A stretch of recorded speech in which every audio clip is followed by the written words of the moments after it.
Fight करो करो, हक से लड़ो लड़ो, आगे तुम बढ़ो बढ़ो।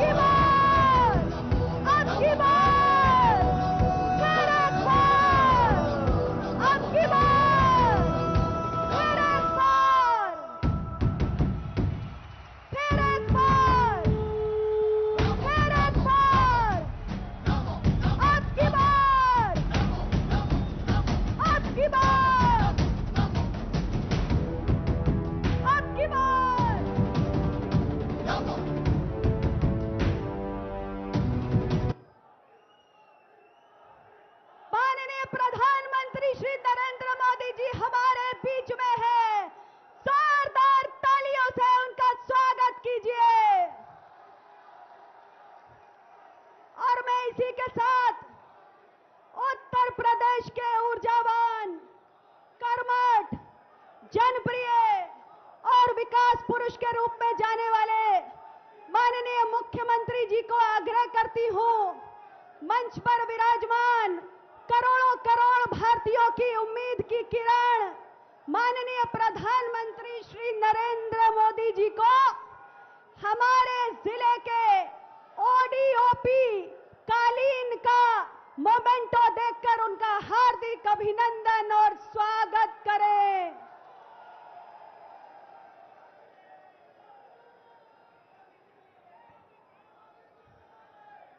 और अब मैं स्वयं माननीय प्रधानमंत्री जी का हमारे मिर्जापुर के ओडीओपी के पीतल का थाल देकर अभिनंदन करना चाहती हूं। और साथ में सोनभद्र की प्रत्याशी श्रीमती रिंकी कौल जी से भी मैं निवेदन करता हूं कि माननीय प्रधानमंत्री जी को मिर्जापुर की प्रत्याशी श्रीमती अनुप्रिया पटेल जी के साथ स्मृति चिन्ह भेंट करके माननीय प्रधानमंत्री जी का स्वागत करें। और मैं मंच पर उपस्थित सभी मातृशक्ति की बहनों से और मंच पर उपस्थित सभी हमारी मातृशक्ति से मेरा सादर निवेदन है, आगे आएं और मां विंध्यवासिनी की चुनरी पहनाकर और उनका पवित्र चित्र भेंट करके माननीय प्रधानमंत्री जी का स्वागत, अभिनंदन, वंदन करें।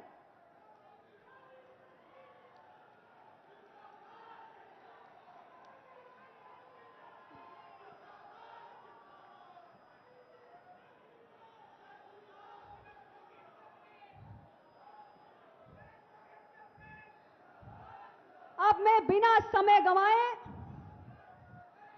देश में विकासवादी राजनीति के प्रणेता और 2047 के विकसित भारत के स्वप्न दृष्टा माननीय प्रधानमंत्री श्री नरेंद्र मोदी जी के स्वागत भाषण के लिए उत्तर प्रदेश के कर्मयोगी मुख्यमंत्री माननीय श्री योगी आदित्यनाथ जी को सादर आमंत्रित करती हूं। आप आए और अपने हृदय के उद्गार व्यक्त करें। माननीय मुख्यमंत्री जी।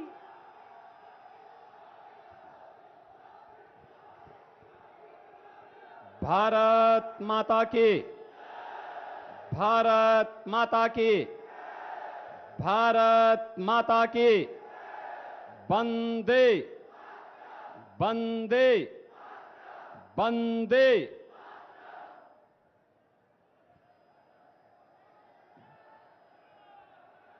भारत और भारतीयता के परम आराधक, भारत के अंदर सांस्कृतिक नवजागरण के पुरोधा,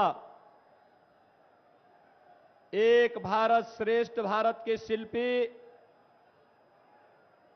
दुनिया के सबसे लोकप्रिय राजनेता और भारत के यशस्वी प्रधानमंत्री आदरणीय श्री नरेंद्र मोदी जी का आज मां विंध्यवासिनी की इस पावन धरा पर आगमन हुआ है। मैं आज के इस अवसर पर मां विंध्यवासिनी की इस पावन धरा मिर्जापुर की जनता जनार्दन की ओर से, सोनभद्र की जनता जनार्दन की ओर से आदरणीय प्रधानमंत्री जी का हृदय से स्वागत करता हूं, अभिनंदन करता हूं। मंच पर उपस्थित प्रदेश सरकार में मेरे वरिष्ठ सहयोगी उप मुख्यमंत्री श्री केशव प्रसाद मौर्य जी, भारत सरकार की मंत्री और मिर्जापुर लोकसभा सीट पर अपना दल भारतीय जनता पार्टी एनडीए की प्रत्याशी श्रीमती अनुप्रिया पटेल जी, रावर्सगंज लोकसभा सीट पर अपना दल भारतीय जनता पार्टी की प्रत्याशी श्रीमती रिंकी कौल जी, प्रदेश सरकार के मंत्री श्री दयाशंकर मिश्र दयालु जी, संजीव गौड़ जी, सांसद पकौड़ी लाल जी, राज्यसभा के माननीय सांसद श्री राम सकल जी, दुग्धी विधानसभा उपचुनाव के भारतीय जनता पार्टी के प्रत्याशी श्री श्रवण कुमार गौड़ जी, मंच पर उपस्थित भारतीय जनता पार्टी और एनडीए के हमारे सभी माननीय जनप्रतिनिधिगण, सभी पदाधिकारीगण और भारी संख्या में अपने नेता का अभिवादन करने के लिए, अभिनंदन करने के लिए उपस्थित सभी मिर्जापुर और रावर्सगंज से जुड़े हुए मेरे भाइयों बहनों, मैं आदरणीय प्रधानमंत्री जी का आज लोकसभा चुनाव 2024 अंतिम चरण के चुनाव में मिर्जापुर की इस पावन धरा पर आगमन पर हृदय से स्वागत करता हूं, अभिनंदन करता हूं। बहनों और भाइयों, ये हम सबका सौभाग्य है कि हम सबको आदरणीय मोदी जी के नेतृत्व में नए भारत का दर्शन हम कर रहे हैं। एक ऐसा भारत जो आज दुनिया की एक महाशक्ति बनने की ओर अग्रसर हुआ है। एक ऐसा भारत जो दुनिया के अंदर अपना सम्मान मजबूती के साथ बढ़ाया है।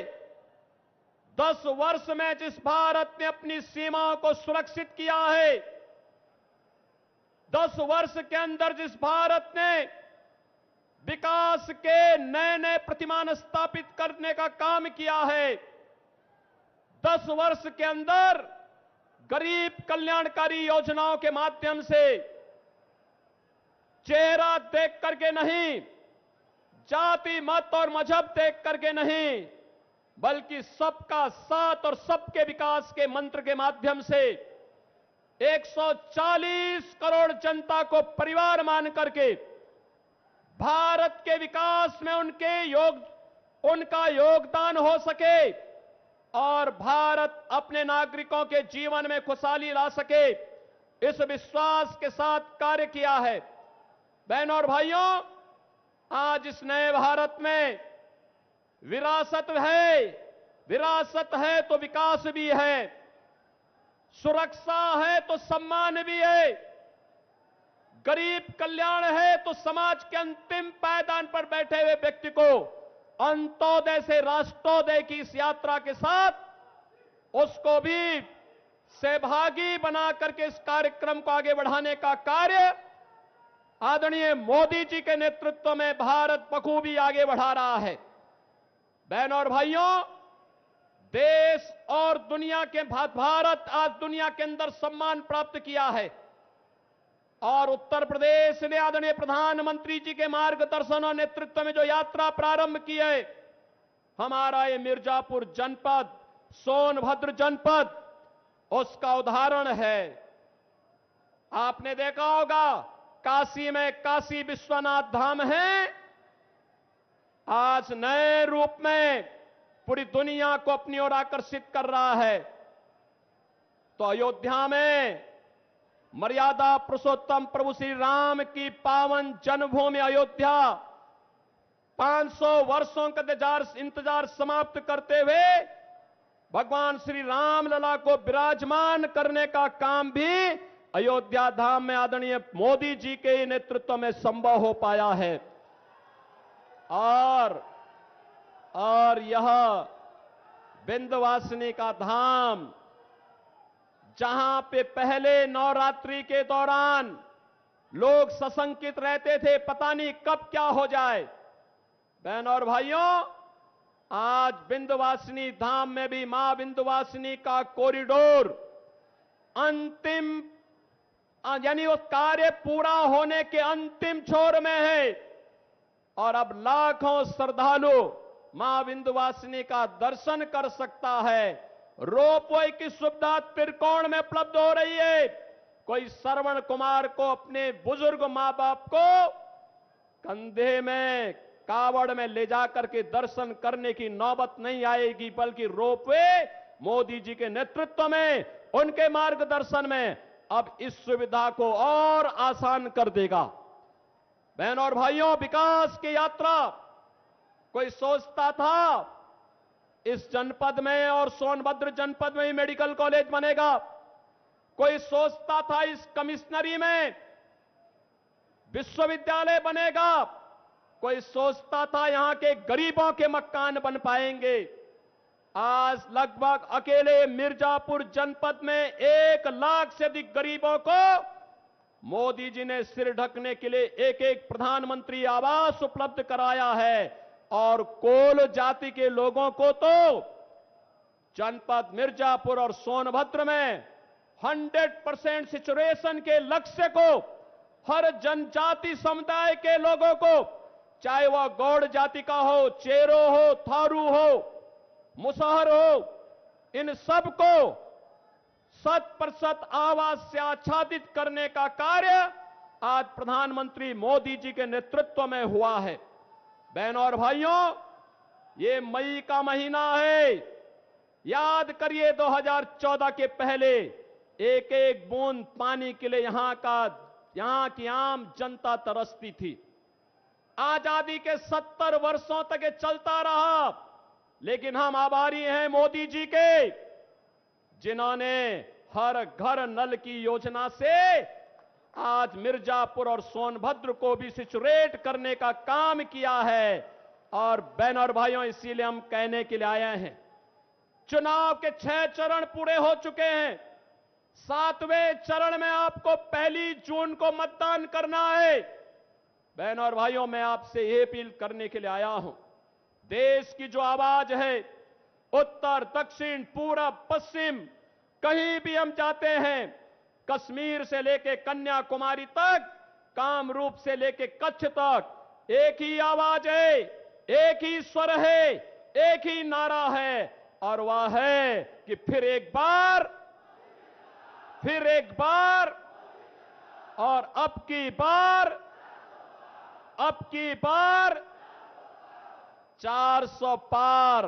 तो 400 पार के इस अभियान में मिर्जापुर और रावर्सगंज में भी एनडीए के प्रत्याशी विजयी होने चाहिए।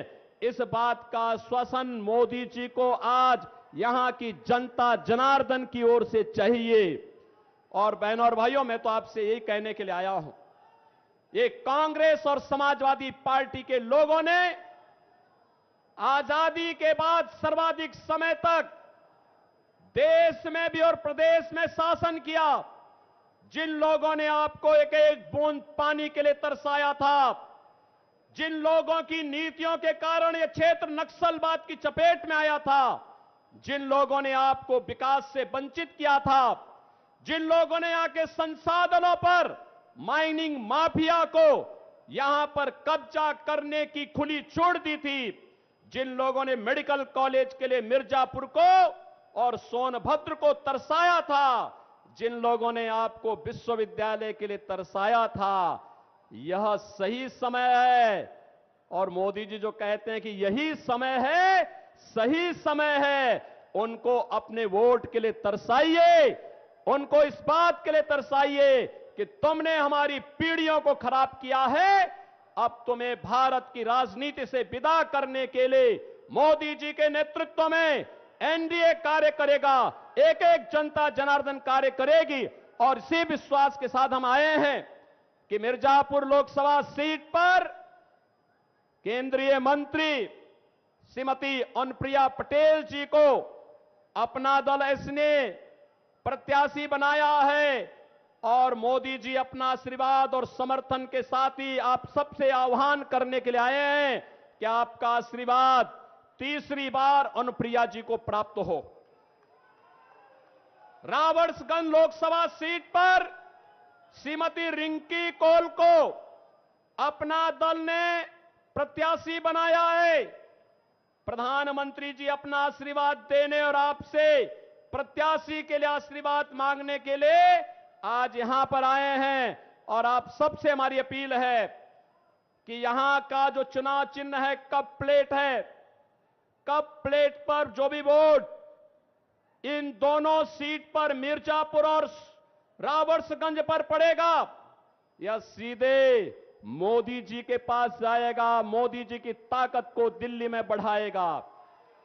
और दुगदी उपचुनाव में भारतीय जनता पार्टी ने श्री श्रवण कुमार गौड़ को कमल चुनाव चिन्ह के साथ अपना प्रत्याशी बना करके उतारा है। मेरी आप सबसे अपील है, दुगदी उपचुनाव में श्रवण कुमार गौड़ को भी भारी बहुमत से विजयी बना करके विकास के साथ विरासत के इस अभियान को आगे बढ़ाने के क्रम में आप फिर एक बार 400 पार के इस लक्ष्य के साथ आगे बढ़ेंगे। मैं एक बार आप सभी मिर्जापुर और सोनभद्र वासियों की ओर से आदरणीय प्रधानमंत्री जी का यहां पर मां विंध्यवासिनी की इस पावन धरा पर हृदय से स्वागत करता हूं, अभिनंदन करता हूं। धन्यवाद। जय हिंद, जय श्री राम।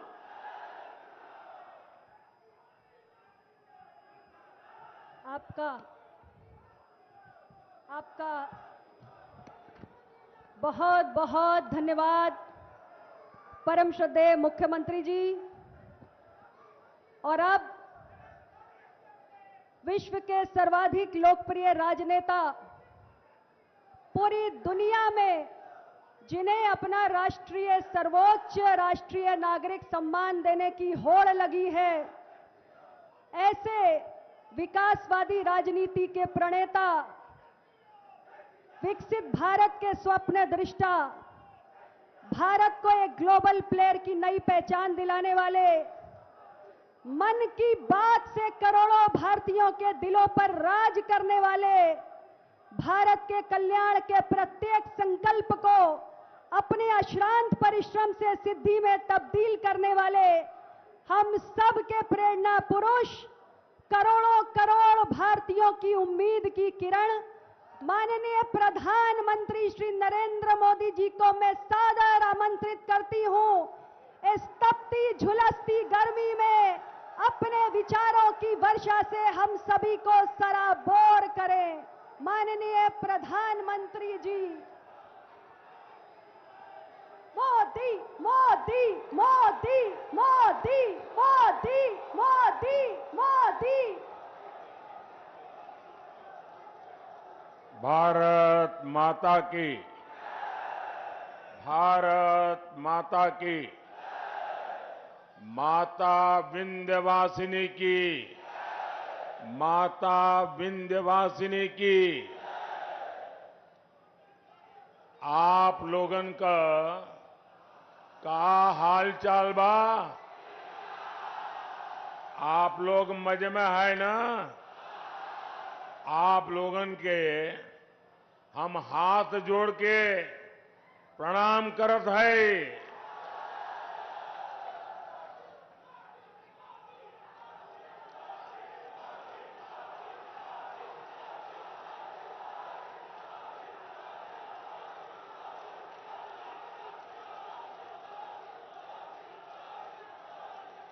जय श्री राम। मां विंध्यवासिनी, माता बड़ी शीतला, मां अष्टभुजा और काली खो माता की पुण्य भूमि को मेरा शत शत प्रणाम।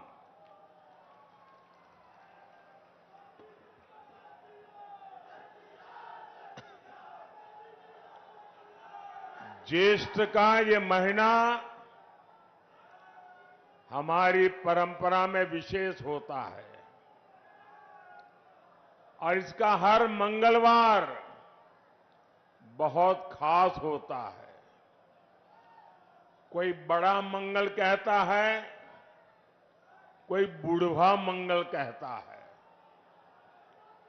इस बार ये बुढ़वा मंगल और भी विशेष है क्योंकि 500 साल बाद ये पहला बड़ा मंगल होने वाला है जब बजरंगबली के प्रभु राम अयोध्या में अपने भव्य मंदिर में विराजे होंगे।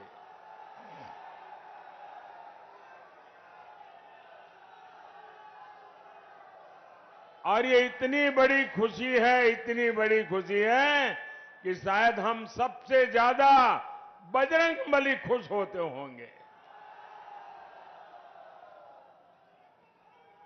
भाई बहन,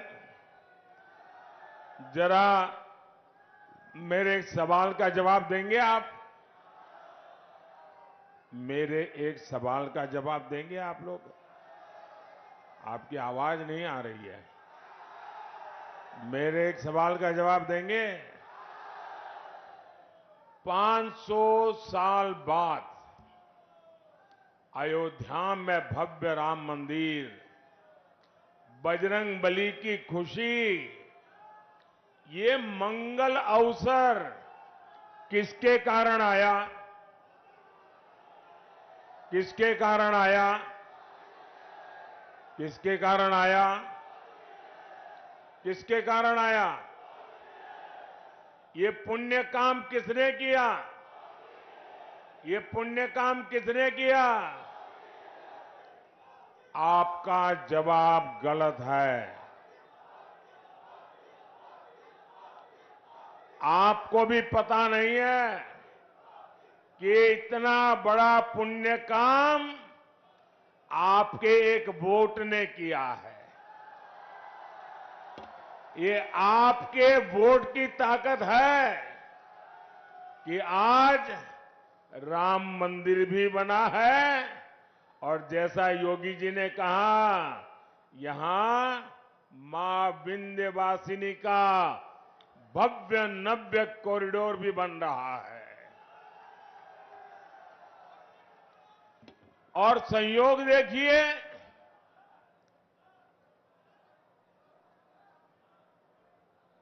4 जून को भी बड़ा मंगल है। ये जो कुछ नौजवान चित्र लेकर के आए हैं वो हमारे साथी कलेक्ट कर लेंगे, आपका प्यार मुझ तक पहुंच जाएगा। उधर भी 2 लोग हैं, जरा ले लीजिए भाई।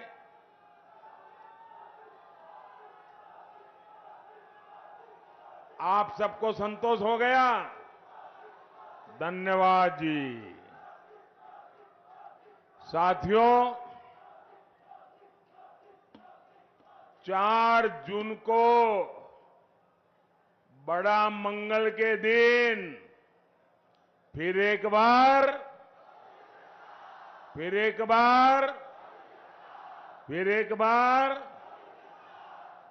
6 चरणों में देश ने तीसरी बार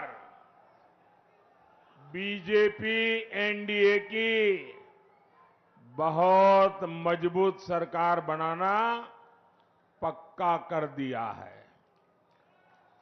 भाइयों और बहनों, भारत ने तीसरी बार मोदी सरकार बनाने का मन क्यों बनाया? इसका सीधा सीधा कारण है नेक नियत,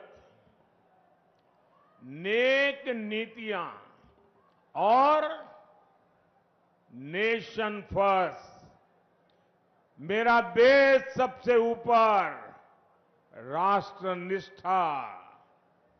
आप मुझे बताइए साथियों, आप जरा एक एक चीज में बात करता हूं ना, मैं भाषण नहीं करूंगा आज आपसे बातें करूंगा, ठीक है? चलेगा ना? अच्छा, आप मुझे बताइए, जरा सोचिए, आप अपना घर बनाते हैं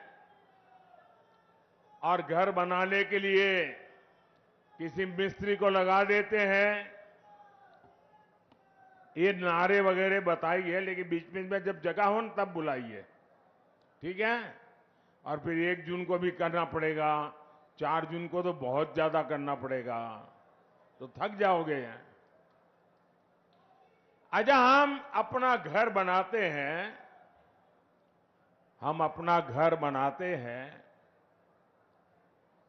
और एक मिस्त्री या किसी काम करने वालों को तय करते हैं। क्या कभी कोई सामान्य मानवी भी अपना घर बनाने के लिए जो मिस्त्री रख लें, 1 महीने के लिए ये मिस्त्री काम करेगा, दूसरे महीने दूसरा मिस्त्री आएगा, तीसरे महीने तीसरा मिस्त्री आएगा, चौथे महीने चौथा मिस्त्री आएगा, तो घर बनेगा क्या? घर बनेगा क्या? जो घर बनेगा वो रहने लायक बनेगा क्या? आंखों को अच्छा लगे ऐसा बनेगा क्या? वो घर किसी को दिखाने लायक बनेगा क्या? सामान्य मानवी को भी मालूम है, एक छोटा सा घर भी बनाना है तो बार बार मिस्त्री नहीं बदलते भाई।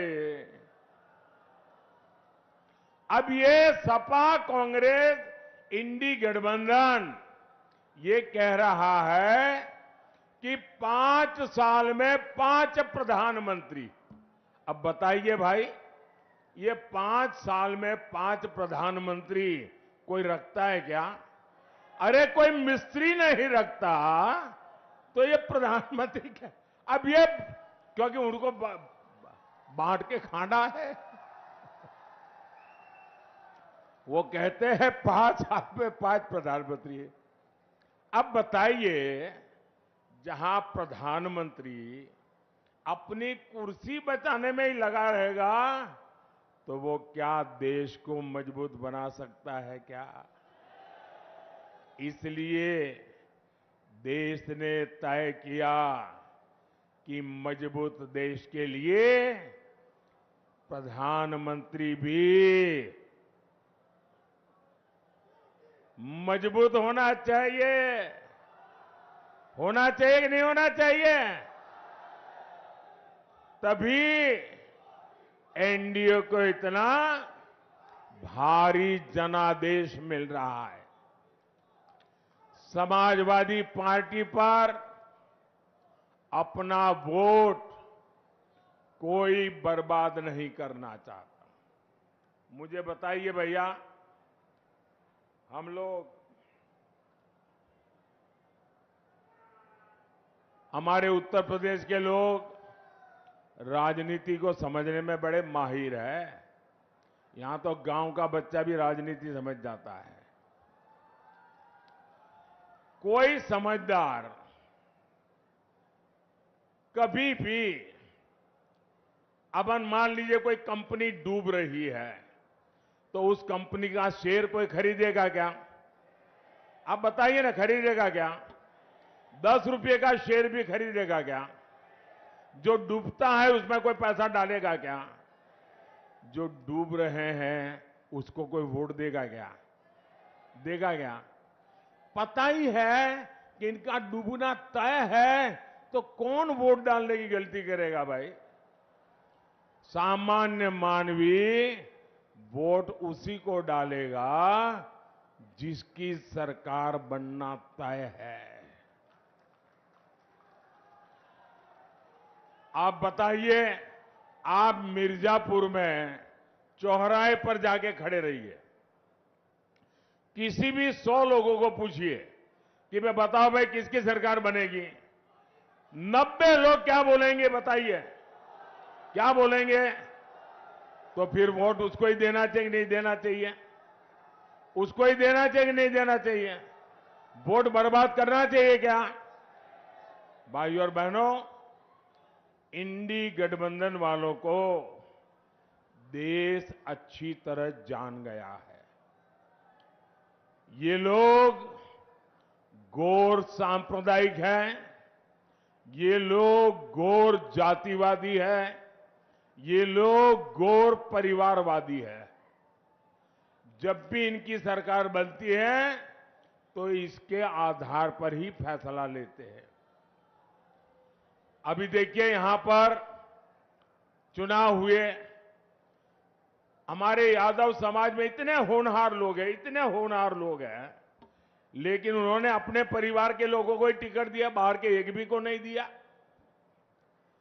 साथियों, इतने दशकों तक देश ने बम धमाके झेले हैं, आतंकवाद ने सैकड़ों जीवन तबाह किए हैं, और हमारे सपा वाले क्या करते थे?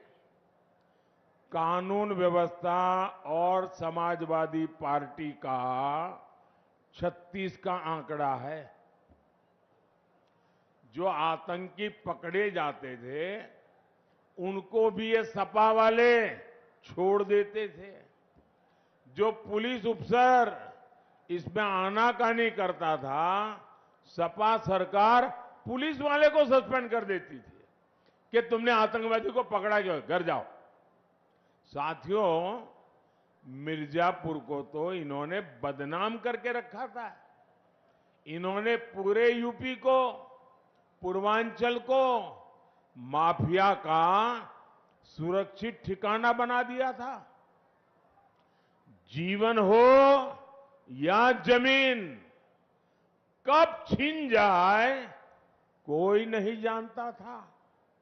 और सपा सरकार में माफिया को भी वोट बैंक के हिसाब से देखा जाता था। अब ऐसा नहीं है। अब हां, हमारे योगी जी और उनकी पूरी सरकार मेरा जो स्वच्छता अभियान है ना, उसको बड़ी बहादुरी से आगे बढ़ा रहे हैं। यहां पर यहां बराबर सफाई चली है। सपा सरकार में पहले जनता थर-थर कांपती थी, अब भाजपा सरकार में माफिया थर-थर कांप रहा है। भाइयों और बहनों, अपने वोट बैंक को खुश करने के लिए इंडी गठबंधन वाले, समाजवादी पार्टी वाले कोई भी हद पार कर सकते हैं। अब तो इनके निशाने पर हमारे देश का पवित्र संविधान भी अब इनके निशाने पर है। ये दलित, पिछड़ों, आदिवासियों के हक लूटना चाहते हैं। हमारा संविधान साफ साफ कहता है कि धर्म के आधार पर आरक्षण हो ही नहीं सकता। इनके इरादे कितने खतरनाक हैं, इससे जुड़ा एक नया खुलासा मैं आज कर रहा हूं।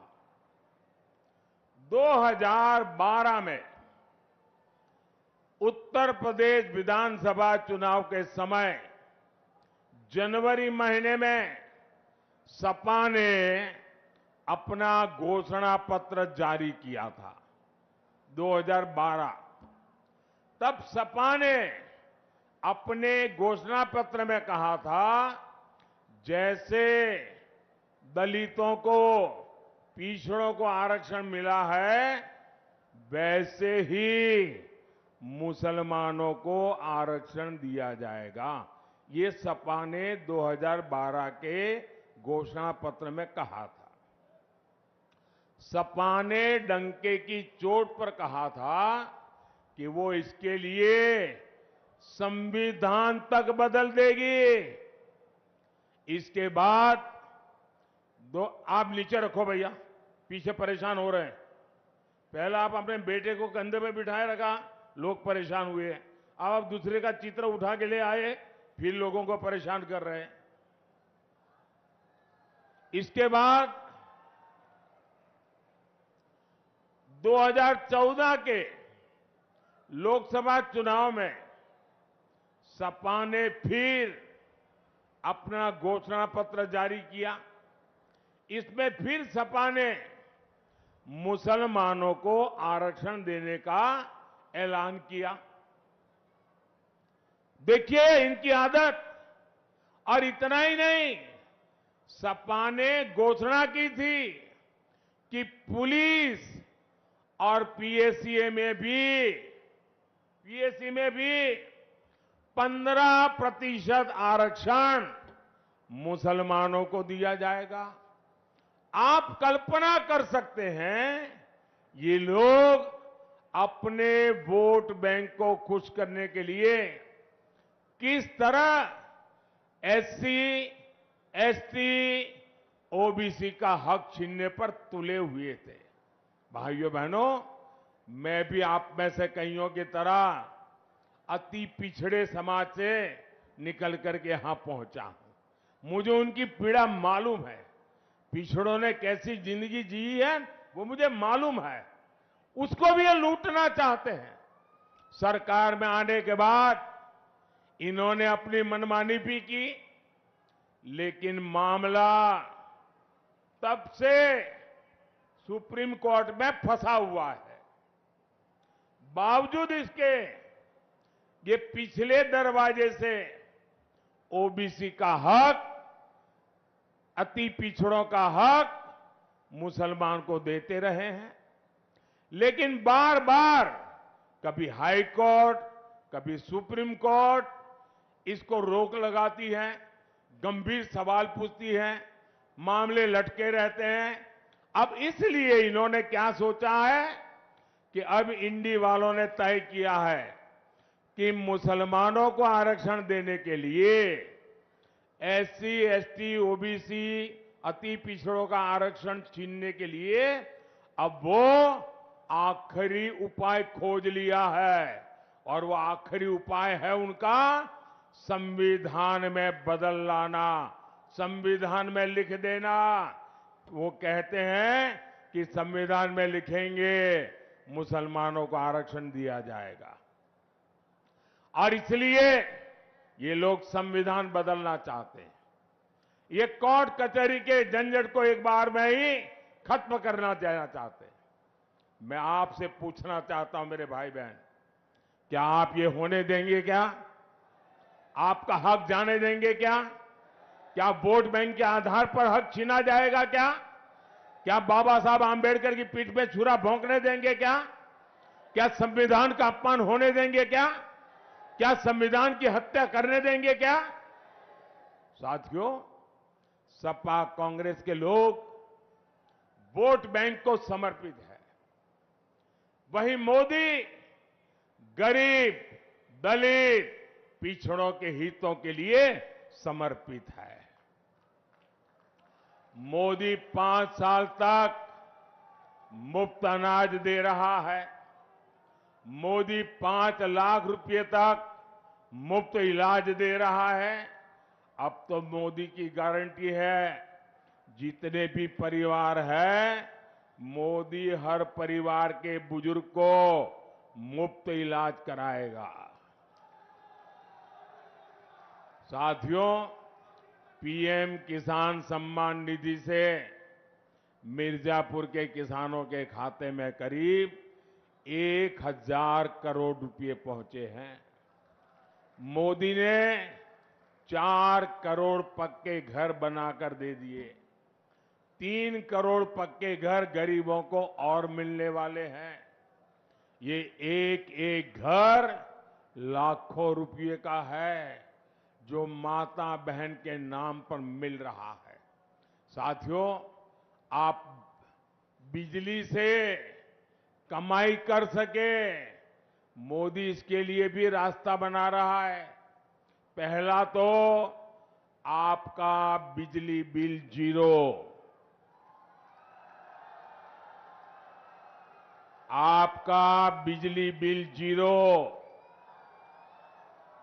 इतना ही नहीं, आपके पास जो अतिरिक्त बिजली होगी वो सरकार खरीदेगी, बिजली के बदले में पैसे देगी और आपको बिजली से कमाई होगी।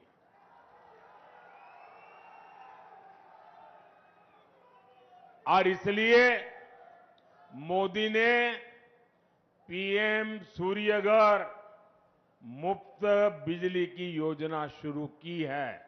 ये शुरू कर दिया है, वादा नहीं कर रहा हूं, गारंटी चालू हो गया काम। आप ऑनलाइन जाकर के रजिस्ट्री करवा दीजिए।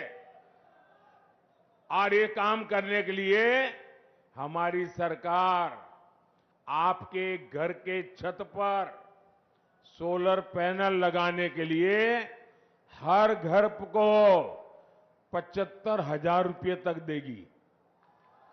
हर घर को सरकार के पैसों से सोलर पैनल लगेगा और उससे बिजली से आपको कमाई होगी। बताइए, आपको डबल मुनाफा है कि नहीं है? मुफ्त बिजली का लाभ है कि नहीं है?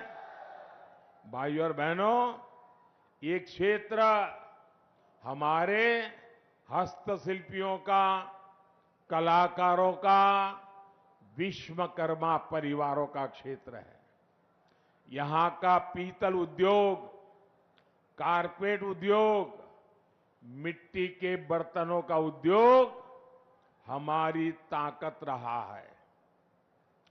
आपके उत्पाद देश ही नहीं, विश्व के बाजार में पहुंचे, ये काम करने में मोदी जुटा है। पहले हमने यहां एक जनपद एक उत्पाद योजना चलाई। अब मोदी पीएम विश्वकर्मा योजना लेकर आया है। इस योजना के तहत विश्वकर्मा साथियों को ट्रेनिंग सरकार दे रही है, आधुनिक औजारों के लिए पैसा दे रही है और बैंक से लाखों रुपयों की सीधी मदद भी पहुंचा रही है। और ये मोदी की गारंटी है, उसको पैसा मिले। इससे हर प्रकार के बर्तन, खिलौने बनाने वाले साथियों को लाभ होगा। कुछ साल पहले तक भारत विदेशों से खिलौने आयात करता था। मैंने देश के खिलौने उद्योग को प्रोत्साहन दिया, उनका हाथ पकड़ा। आज भारत के खिलौने पूरी दुनिया में पहुंच रहे हैं। इसलिए मिर्जापुर के खिलौना बनाने वाले साथियों के लिए भी अवसर ही अवसर है। भाइयों और बहनों, मिर्जापुर और रॉबर्ट्सगंज नारी सशक्तिकरण के मॉडल बनकर उभरे हैं। बहन अनुप्रिया तो मेरे मंत्रिमंडल की एक मजबूत साथी है और इस बार तो बहन रिंकी कौल ने भी इतिहास बनाया है। अगर मैं गलत नहीं हूं तो ये रॉबर्ट्सगंज से पहली महिला उम्मीदवार है। और देखिए मेरा नाता कैसा है। मैं बचपन में कप प्लेट धोते धोते बड़ा हुआ हूं, चाय पिलाते पिलाते बड़ा हुआ हूं। और आपने देखा होगा कि जैसे ही विजय का सूरज उगता है तो कमल भी खिलता है और उसी समय कप प्लेट की भी याद आती है, चाय की चुस्की लेने का मन करता है।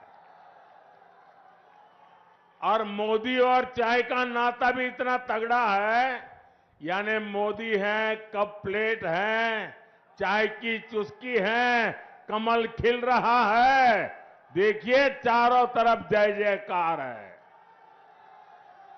और इसलिए आपका एक एक वोट